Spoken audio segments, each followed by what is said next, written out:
Hello everyone. सो क्या हाल चाल अभी आपका। पहली वाली वीडियो देख ली ना, फूड वाली? अगर नहीं देखी तो पहली वीडियो जल्दी से देख लीजिए। चलिए, जिन जिन बच्चों ने पहली वीडियो देखी है फटाफट से मुझे आंसर कीजिए।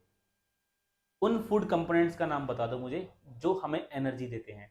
Number one, primary source of energy कौन सा कंपोनेंट होता है फूड का? नंबर टू, थर्ड क्वेश्चन है, जब हम प्रोटीन को टेस्ट करते हैं तो प्रोटीन को टेस्ट करते टाइम कौन से केमिकल का यूज किया जाता है एंड कौन सा कलर वहां पे हमें दिखता है जिससे हम ये बोलते हैं कि प्रोटीन यहाँ पे प्रेजेंट है। Got it? तो इन आंसर्स का आप लोगों ने जवाब देना है। तो लास्ट लेक्चर के अंदर हमने डिस्कस किया था कुछ कंपोनेंट्स के बारे में, फूड के बारे में, फूड के कौन से कंपोनेंट होते हैं, कौन से सोर्स होते हैं। जैसे हमारे यहाँ पे तीन तरह के कंपोनेंट यहाँ पे आपको फूड के दिख रहे हैं, तीन तरह की क्लासिफिकेशन बेसिकली दिख रही है। एक ऐसे कंपोनेंट्स होते हैं जिसके जो हमें मतलब फूड के ऐसे कंपोनेंट जो हमें एनर्जी देते हैं, जिसके अंदर दो कंपोनेंट थे, एक था कार्बोहाइड्रेट, दूसरा था फैट। एक ऐसी कैटेगरी जिसके अंदर वो कंपोनेंट प्रेजेंट है जो बॉडी की ग्रोथ एंड डेवलपमेंट में रोल प्ले करते हैं, इसके अंदर कौन है? प्रोटीन है। एंड कुछ ऐसी कंपोनेंट जो हमारी बॉडी के अंदर प्रोटेक्टिव नेचर के होते हैं, जो प्रोटेक्टिव काम करते हैं, है ना। तो ऐसे कंपोनेंट को हमने किस कैटेगरी में रखा? प्रोटेक्टिव फूड की कैटेगरी में रखा। ओके, तो आज की इस क्लास के अंदर हम ये चीज डिस्कस करेंगे कि हमारे वो कंपोनेंट बेसिकली जो प्रोटेक्टिव होते हैं नेचर में, उनके बारे में देखेंगे, है ना। तो चलिए सबसे पहले हम शुरुआत करते हैं विटामिन्स के बारे में। विटामिन्स क्या होते हैं? चलिए, तो विटामिन्स की बात की जाए, जो विटामिन टर्म थी, इट इज गिवन बाय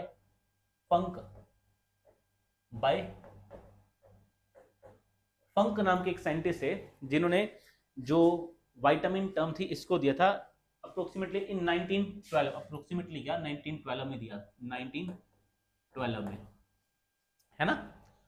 अब देखो विटामिन की अगर हम बात करते हैं तो they required in very small and we can say trace amount, है ना। तो विटामिन बेसिकली हमारी बॉडी को बहुत कम अमाउंट में चाहिए होते हैं। एंड एक बात ध्यान रखना हमेशा, जो विटामिन होते हैं ना, ये गोल्डन लाइन से लिख रहा हूं यहाँ पे आपके लिए मैं, ये एग्जाम में आती हैं। Vitamin do not give energy. तो विटामिन से हमें किसी भी तरह की कोई भी एनर्जी नहीं मिलती है।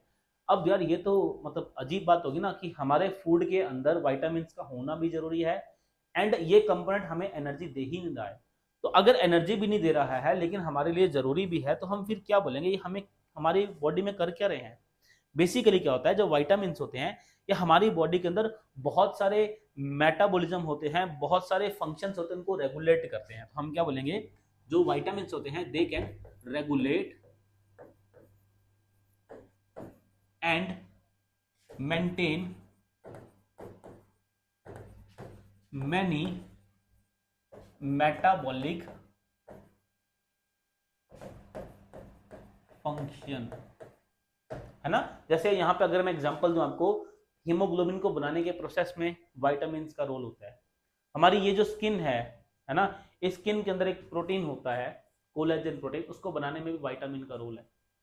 इवन की आयरन को एब्जॉर्ब करने में विटामिन का रोल है, कैल्शियम को एब्जॉर्ब करने में विटामिन का रोल है। तो विटामिन का बहुत इंपॉर्टेंट रोल होता है हमारी बॉडी के मेटाबॉलिज्म में।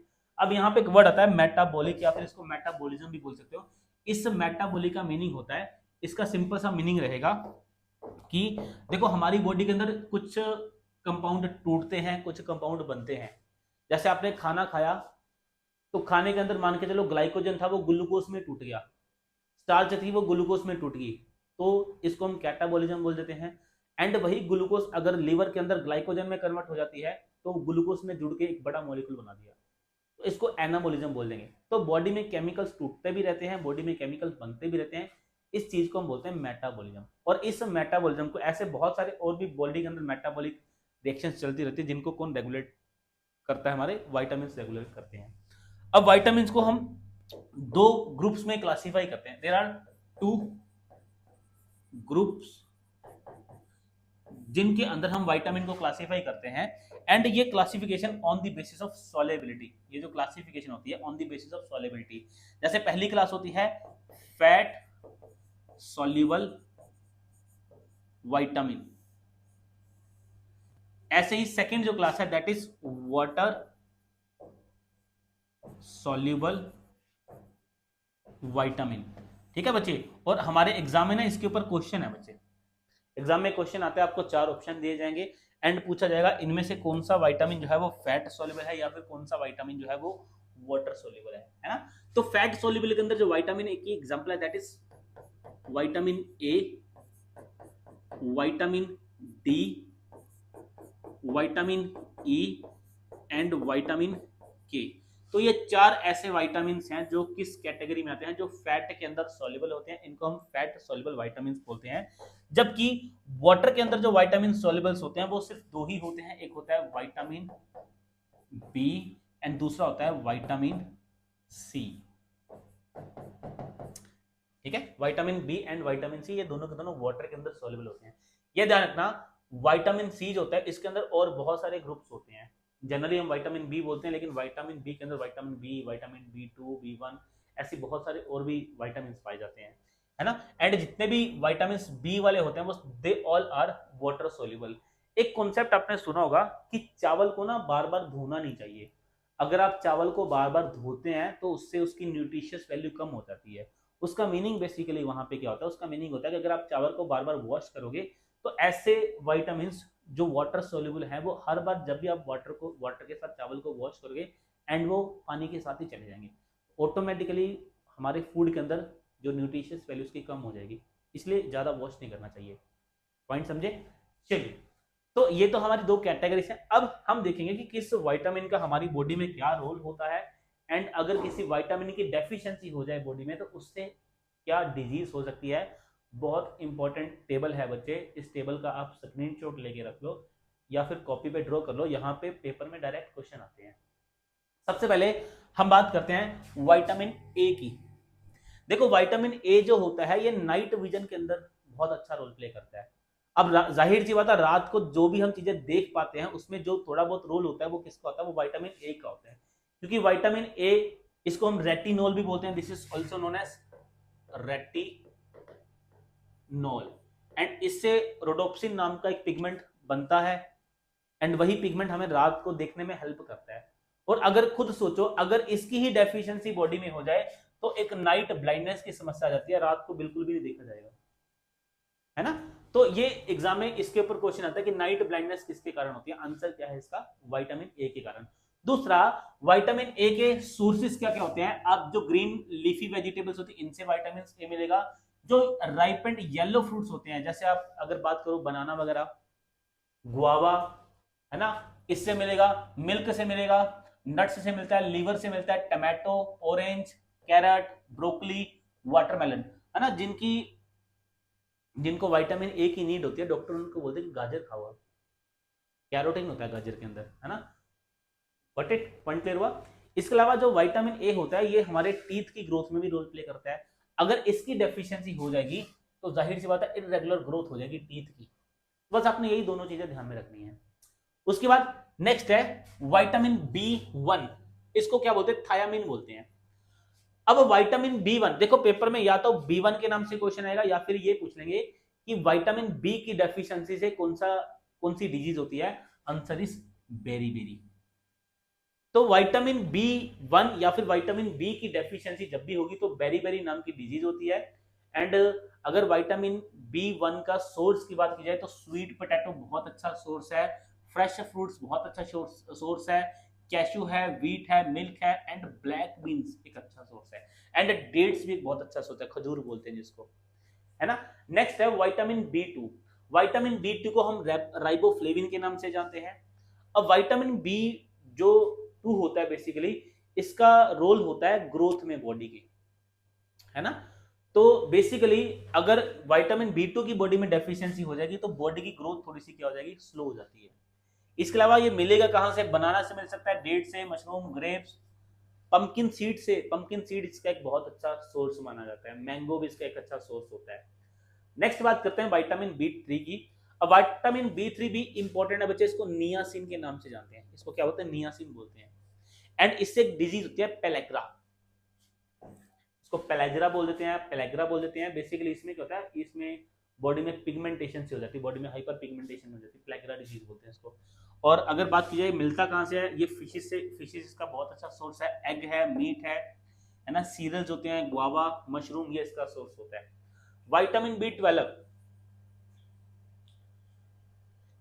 देखो विटामिन B12 का रोल होता है आयरन की एब्जॉर्प्शन में। बड़े ध्यान से सुन लो, ये आयरन को एब्जॉर्ब करना है ना, तो विटामिन B12 होना चाहिए। अब खुद बताओ, अगर विटामिन B12 नहीं होगा तो आयरन ठीक तरीके से एब्जॉर्ब नहीं हो पाएगा। और आयरन किसका कंपोनेंट होता है, हीमोग्लोबिन का। अगर आयरन ठीक तरीके से बॉडी के अंदर एब्जॉर्ब नहीं होगा तो उस केस में क्या होगा, बॉडी में हीमोग्लोबिन की कमी हो जाएगी, एंड इस चीज को क्या बोलते हैं, एनीमिया बोलते हैं, है ना, एनीमिया बोल देंगे। तो यहाँ पे डेफिशिएंसी देखने को मिलती है हीमोग्लोबिन की, आरबीसी की। सोर्स की बात की जाए विटामिन B12 की, तो मिल्क है, फिश है, लिवर है, ये इसके सोर्स होते हैं। नेक्स्ट बड़ा ही इंपॉर्टेंट अगेन एक और ये विटामिन है, विटामिन सी।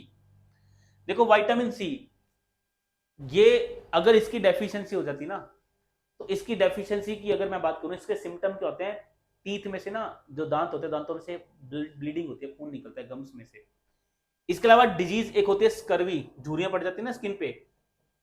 एक तो होता है ना जिसकी एज 60-70 साल है, उसके झुर्रियां पड़ी, एक किसी की उम्र 25 साल है, झुर्रियां पड़ रही है स्किन पे, तो स्कर्वी डिजीज बोलते हैं।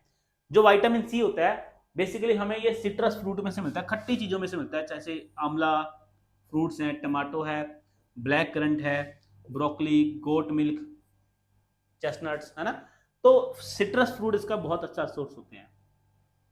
जो टीवी में एक्ट्रेस होती है ना, सुंदर सुंदर लगती है, बहुत सारी यंग लगते हैं, बहुत सारे एक्टर हैं, बहुत सारे एक्टर एक्ट्रेस यंग लगते हैं, तो उसके पीछे रीजन क्या है, बहुत खाते हैं ये विटामिन सी।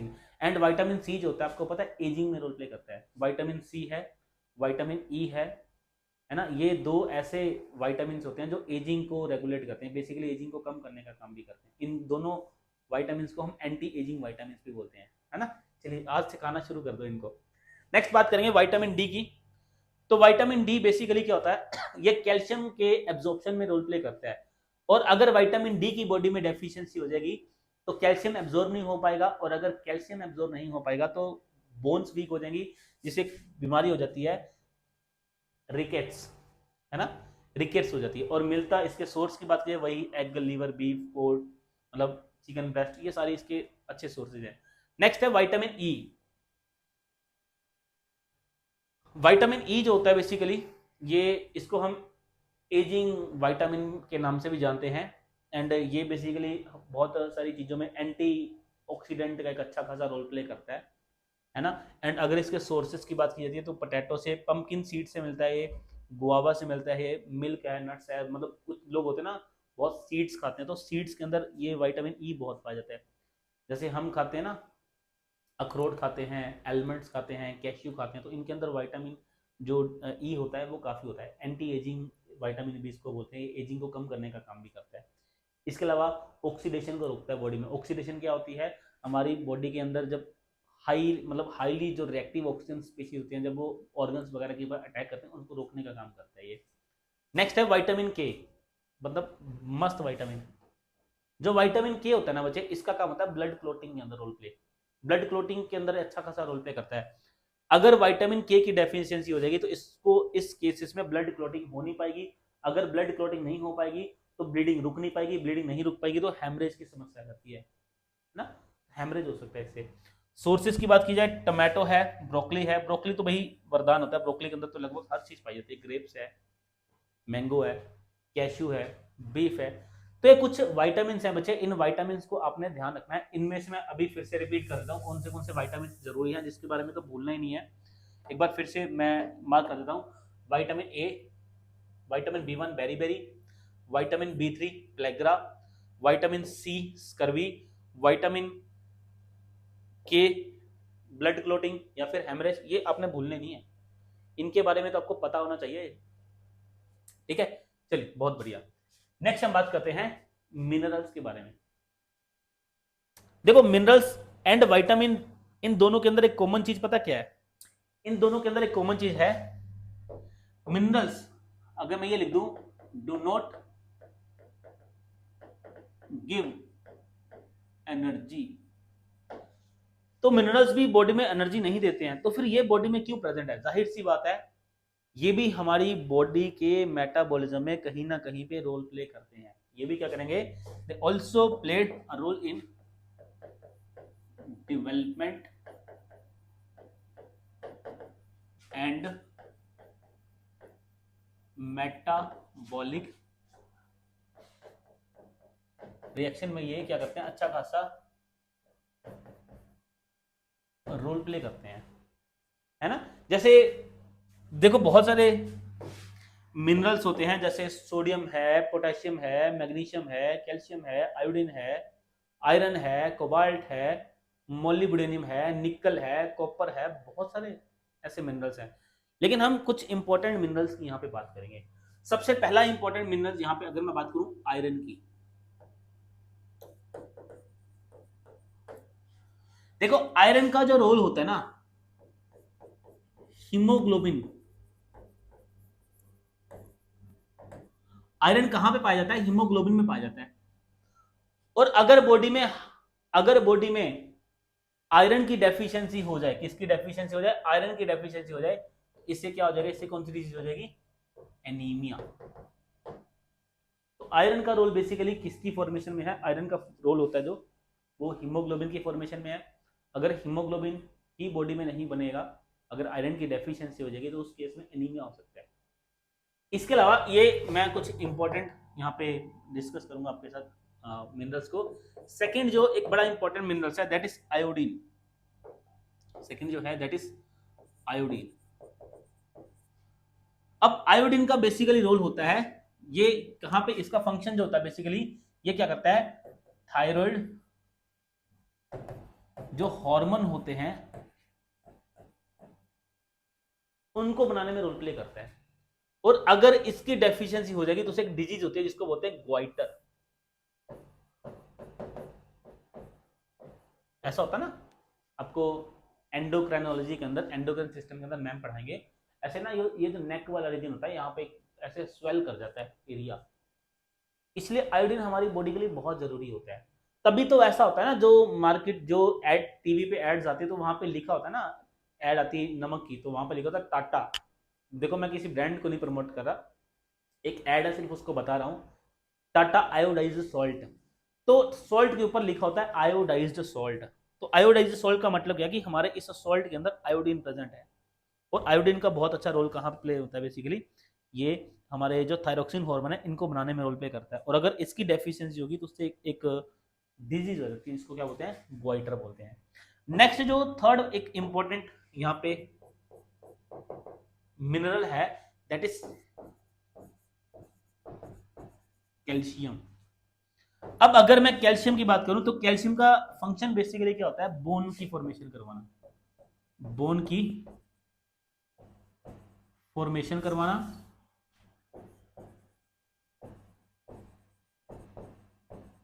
इसके अलावा जो मसल कॉन्ट्रैक्शन है, मसल कॉन्ट्रैक्शन है ना, ये जो मैं मूव कर रहा हूं, मसल्स को कॉन्ट्रैक्ट कर रहा हूं, रिलैक्स कर रहा हूं, तो ये सब कुछ किसके कारण है, कैल्शियम के कारण है। और अगर कैल्शियम की डेफिशिएंसी हो जाए तो इससे रिकेट्स, इससे मसल क्रैमिंग, मसल क्रैम्प ये आ सकते हैं। आपने देखा होगा ना, कभी कभी कुछ लोग रात को सोए होते हैं तो एकदम से नस चढ़ जाती है, एक्चुअली वो उसके पीछे का रीजन क्या होता है, बेसिकली कैल्शियम ही होता है। बॉडी में अगर कैल्शियम की कमी हो जाए तो उससे यही होता है कि मसल कॉन्ट्रैक्ट हो जाता है, मतलब मसल क्रैम्प्स वहां पे पड़ने लग जाते हैं, ठीक है। एंड इसके अंदर पोटेशियम का भी एक बड़ा अच्छा रोल होता है मसल क्रैम्प के अंदर। जैसे वो होता है ना, अगर आप देखोगे गोल्फ के अंदर जो प्लेयर्स होते हैं तो वो क्या करते हैं, वो टाइम टाइम पे बनाना खाते हैं, तो बनाना के अंदर क्या होता है, पोटेशियम होता है जो क्या करता है, मसल क्रैम्प होने, मतलब मसल क्रैम्प को रोकता है, ठीक है जी, पॉइंट क्लियर है। इसके अलावा नेक्स्ट जो हम एक और मिनरल की यहाँ पे बात करेंगे दैट इज इंपॉर्टेंट मिनरल है, दैट इज हमारा चौथे नंबर जो मिनरल रहेगा ये हो गया हमारा सोडियम। सोडियम, देखो सोडियम का एक बहुत अच्छा रोल होता है। सोडियम बेसिकली क्या करता है, न्यूरॉन्स कंडक्शन के अंदर रोल प्ले करेगा, है ना। जैसे यहाँ पे मुझे किसी ने टच किया, तो यहाँ से टच किया तो ये इन्फॉर्मेशन ब्रेन के पास आएगी न्यूरॉन्स के थ्रू। वो जो इन्फॉर्मेशन ब्रेन के पास जा रही है न्यूरॉन्स के थ्रू, उस इन्फॉर्मेशन को ब्रेन तक भेजने का काम प्लस ब्रेन से मैसेज को मसल तक लेके आने का काम किसके कारण होता है? सोडियम पंप के कारण होता है। तो अगर सोडियम नहीं होगा तो उससे दिक्कत आ जाती है। ठीक है, तो ऐसे ही बहुत सारे और भी मिनरल्स होते हैं। जैसे अगर मैं कुछ और मिनरल्स की आपको बात करता हूँ, पोटेशियम होता है, एक मैग्नीशियम होता है, सल्फर होता है। जैसे सल्फर के बारे में मैंने आपको बताया था, मैं यहाँ पे बात करूंगा सल्फर के बारे में। देखो सल्फर का आपको मैंने बोला था, सल्फर का रोल होता है प्रोटीन के अंदर। ये कहाँ पाया जाएगा? कुछ प्रोटीन्स होती है वहां पे पाया जाता है। जैसे आपको मैंने बताया था ना, प्रोटीन जब पढ़ाई थी कुछ प्रोटीन्स के अंदर सल्फर पाया जाता है, तो प्रोटीन की सिंथेसिस में भी सल्फर का रोल होता है।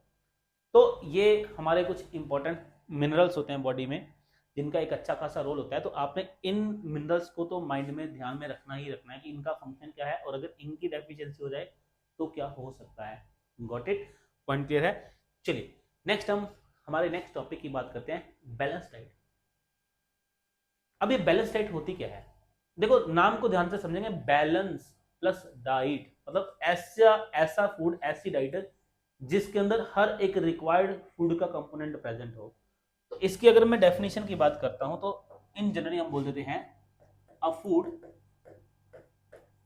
विच कंटेन adequate amount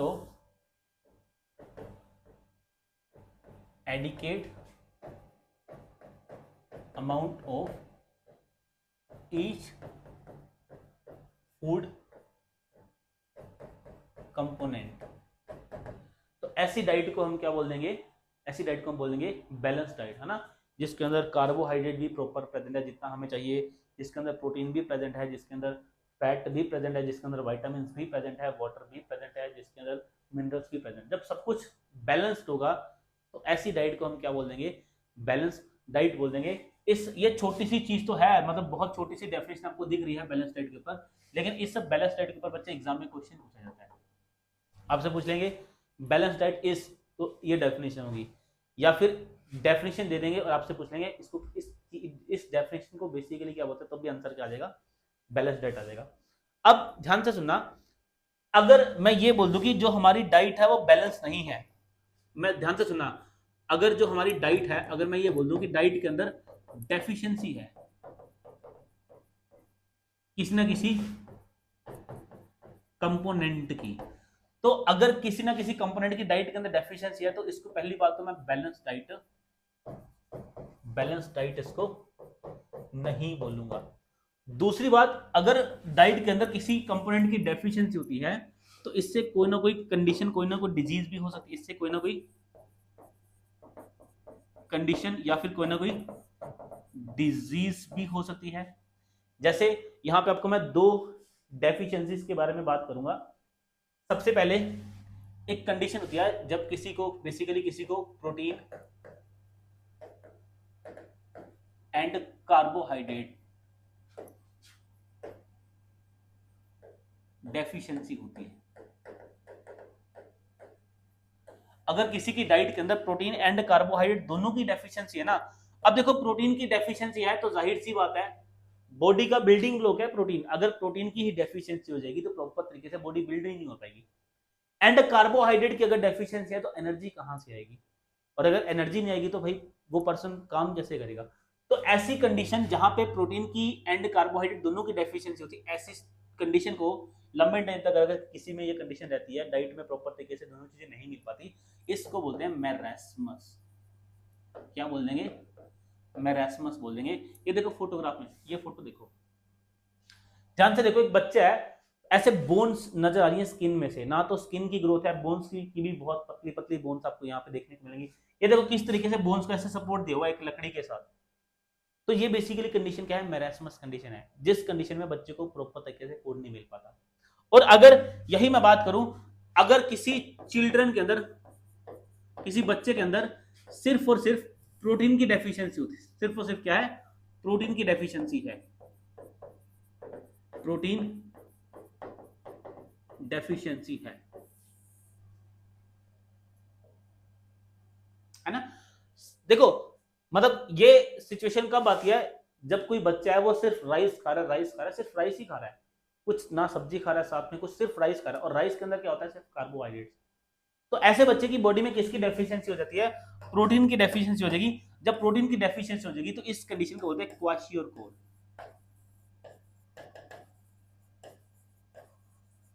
और इसके सिम्टम क्या होते हैं, आप डायग्राम में देखो, ये रहा डिजीज, बेसिकली कंडीशन है क्वाशियोरकोर।